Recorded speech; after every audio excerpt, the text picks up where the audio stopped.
অর্থাৎ নীতিগতভাবে যে রাজ্য সরকার ভোট ঘোষণার ৪৫ মিনিট আগে আবারও মুখ্যমন্ত্রী কিছুক্ষণ আগে পুরোহিত এবং মুয়াজ্জিনদের ভাতা বৃদ্ধির ঘোষণা, তার অব্যবহিত পরে যে ডিএ নিয়ে এত আন্দোলন, এত অভিযোগ ছিল, সেটারও নিষ্পত্তি এই ঘোষণার মধ্যে দিয়ে তিনি করে দিতে চাইলেন যে মামাটি মানুষের সরকার তাদের প্রতিশ্রুতি মতন সমস্ত রাজ্য সরকারি কর্মচারী এবং শিক্ষক, অশিক্ষক, কর্মী, পেনশনার তাদেরকে রোপা 2009-এর আইন অনুযায়ী তাদের যে প্রাপ্য ডিএর এরিয়ার সেইগুলো সমস্ত কিছু দেবে, এই ঘোষণা তিনি করে দিলেন। এবং তিনি এই ঘোষণাতেই জানিয়েছেন যে অর্থ দপ্তরের নোটিফিকেশন পরবর্তীতে যেটা বেরোচ্ছে তার মধ্যেই সবিস্তারে বর্ণনা থাকবে যে কিভাবে এই এরিয়ার এবং ডিএ রাজ্য সরকারি কর্মীরা পাবেন। দীর্ঘ আন্দোলন চলেছে এবং এটা নিয়ে অভিযোগ চূড়ান্তভাবে হয়েছে। তুমি জানো যে ধর্মঘট হয়েছে এবং তার অব্যবহিত পরে নির্বাচন আজকে ঘোষণা হবে।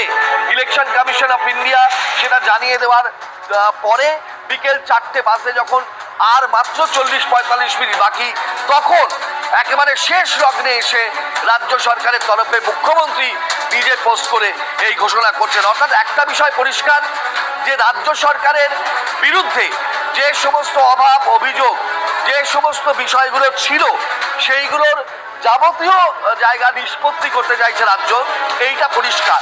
এই ভোটের ময়দানে সরাসরি চলে যাওয়ার আগে কোনো রকম আর ঘোষণা করতে পারবে না।